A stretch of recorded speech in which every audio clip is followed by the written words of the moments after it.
The South China Sea is a strategic crossroads, vital for global commerce and rich in resources. Stretching over 3.5 million square kilometers, this vast expanse of water is one of the world's most important maritime highways, linking the Pacific and Indian Oceans. Its waters connect billions of people across Asia, Europe, and beyond, forming a crucial bridge between continents and cultures. Every day, thousands of ships navigate these routes, carrying everything from electronics and clothing to food and fuel. The South China Sea serves as a lifeline for international trade. 40% of the EU's foreign trade alone passes through here, making it indispensable to the global economy. Any disruption, whether from conflict or natural disaster, would ripple across global supply chains, causing shortages and price spikes worldwide. The effects would be felt in cities from Paris to Manila, and in countless communities that rely on steady flows of goods. Beneath the waves lie untapped reserves of oil and gas, resources that are increasingly vital as global energy demands rise. Its fisheries, among the richest in the world, feed millions and support the livelihoods of coastal communities. These resources fuel competition, turning maritime boundaries into high-stakes disputes as nations vie for control over strategic waters and valuable assets. Overlapping claims have made the region a potential flashpoint, drawing in not just neighboring countries but also global powers concerned about freedom of navigation and security. Tensions threaten both regional and global stability, raising the stakes for peace and cooperation. The world is watching as nations forge new alliances and partnerships to safeguard this vital artery, seeking solutions that balance security, prosperity, and environmental protection. The stakes are high. Peace here means prosperity everywhere. The future of the South China Sea will shape the destiny of nations far beyond its shores. China's sweeping claims in the South China Sea, boldly marked by its controversial 9-dash line, have become a flashpoint in regional geopolitics. This line, drawn unilaterally by Beijing, cuts deep into waters long recognized as belonging to other nations, including the Philippines. These claims overlap significantly with the Philippines' internationally recognized exclusive economic zone, putting the two countries on a collision course over sovereignty and resource rights.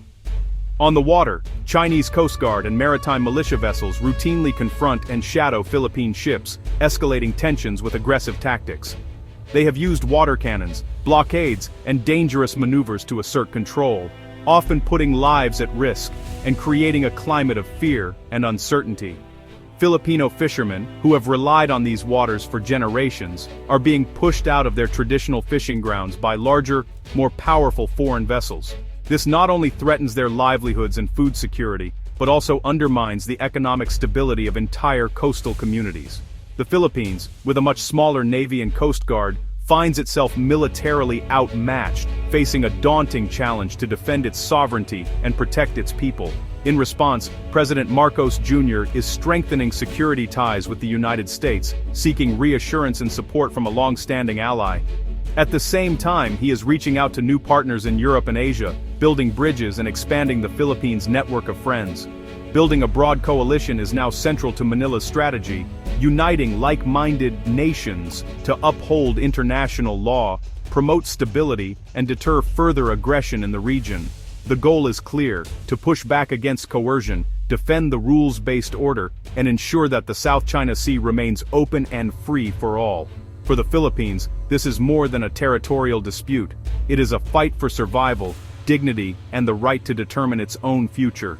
In 2025, the EU and the Philippines elevated their relationship to a strategic partnership focused on security and defense. A new dialogue mechanism now addresses threats from disinformation to maritime security.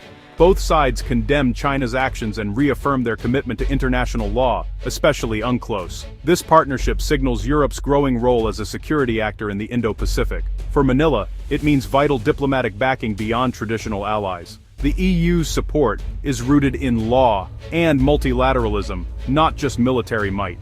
The Philippines' struggle is now a shared cause with partners across the globe.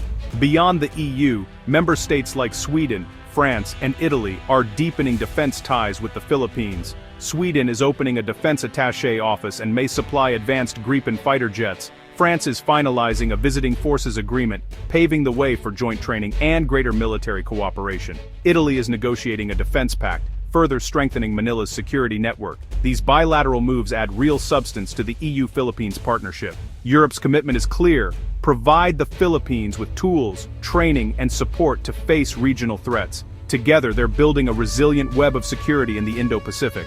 Europe's interest in the South China Sea is both strategic and economic, stretching far beyond simple trade statistics. The region is a vital artery for global commerce, connecting European industries to Asian markets and supply chains. Every day, goods worth billions of euros traverse these waters, linking factories, consumers, and businesses across continents. In fact, 40% of Europe's external trade flows through these waters, making the South China Sea a lifeline for the European economy. Any disruption here could send shockwaves through industries from automotive to electronics, affecting jobs and growth across the continent. Disruption here would hit European economies hard, making open and secure sea lanes a top priority for policymakers in Brussels and beyond.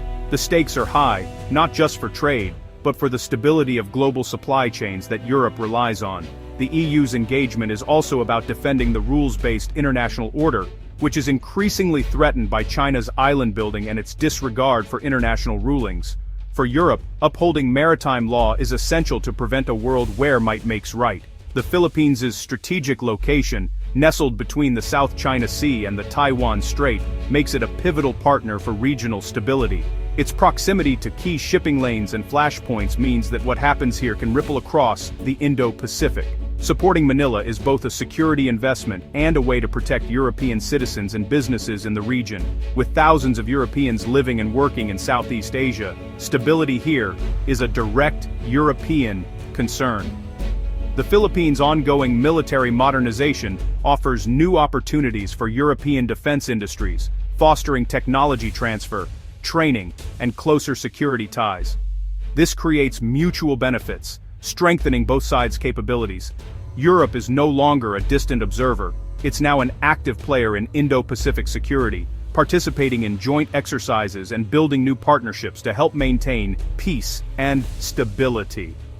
This blend of economic, security, and diplomatic interests explains Europe's growing presence in the region, and why its role in the Indo-Pacific will only become more important in the years ahead. The EU and the Philippines speak with one voice, demanding respect for international law and condemning coercion in the South China Sea. EU Foreign Policy Chief Kaja Kallas has been clear: unilateral changes and intimidation are unacceptable. This united stance amplifies Manila's protests, turning a local dispute into a global issue. China, in turn, denounces the partnership as interference and urges Manila to negotiate directly. Beijing's rhetoric aims to isolate the Philippines, but instead highlights why international support is crucial. The clash of statements, one side for rules, the other for power, captures the heart of the conflict. For Manila and its allies, partnership is the answer to pressure. The EU-Philippines partnership is more than a temporary alliance, it's a model for regional cooperation. By working together, they show that smaller nations, with strong partners, can defend their rights. The partnership could expand to joint exercises, intelligence sharing, and capacity building for Philippine forces. As more European nations deepen ties, Manila gains access to technology and expertise. This alliance may inspire others in Southeast Asia to seek similar support, strengthening the region's stability. The goal is not confrontation, but deterrence, raising the cost of aggression and preserving peace. In a complex world, this partnership stands as a beacon for cooperation and a rules-based future.